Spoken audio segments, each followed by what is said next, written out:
Alright, welcome back to Make It Mental, everybody. It looks like, with any luck, I might be able to hit my first test drive today with this cordless drill conversion that I'm doing. But there's one thing I want to address. If you watched my last video, I had to make a custom chassis brace.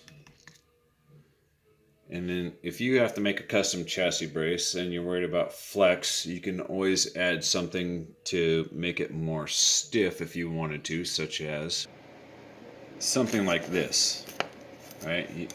Of course, this isn't, well, that actually might be big enough, but you can screw it down, and that will add some rigidity. But this vehicle is going to move very, very slowly, I'm pretty sure. It's definitely not going to be a high-speed vehicle by any stretch of the imagination, even when my brushless motor comes in for it.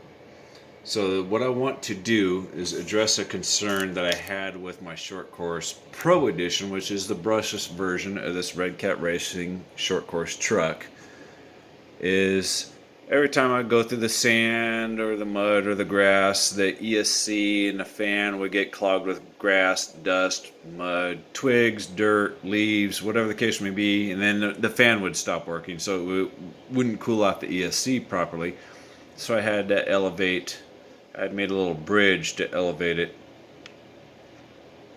and get it up out of the debris that the tires are going to kick up, right? So let me show you that. So here is the Pro Edition, and if you look at it, it's sitting on a body post. I took the pins out, but it's sitting on a body post, and it doesn't look like anything's really been modified. And this truck really hasn't been modified too much.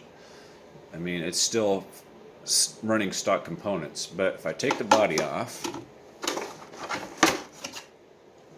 move that over there, you'll see that I've made an aluminum plate that raises the E.S.C and fan up out of the way of all the dust and the mud and the sand and the grass and the gravel, stones, whatever else that may get caught up in here. And that has worked tremendously well, very well. In fact, I want to reincorporate this design into my torque monster that I'm working on.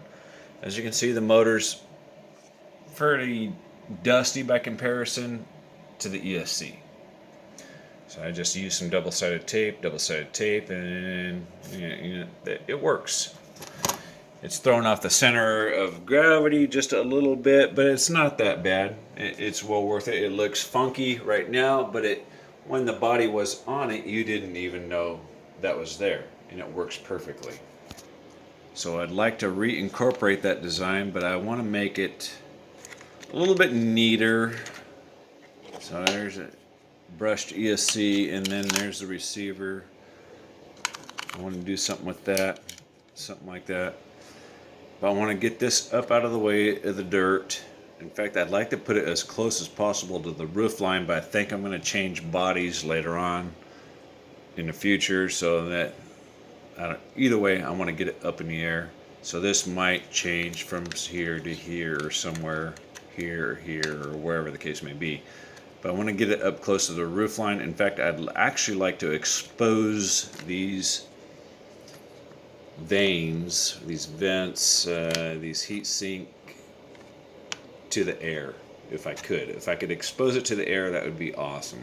But the wires will be in the way, so that's probably not going to happen. But either way, get your E.S.C. If you're having problems with, even if you're not modifying your vehicle, if you're having problems with your E.S.C, more in particular your brushless E.S.C with a cooling fan on top of it, getting dust, dirt, rocks, move it up in the air. Put it up into the cab. If you have a truggy or a buggy, that's probably not going to work out for you. But if you have a monster truck or a short course truck, this is a very good option. Just put that thing up in the air, get it out of the way, and that's going to save you a lot of money in the long run.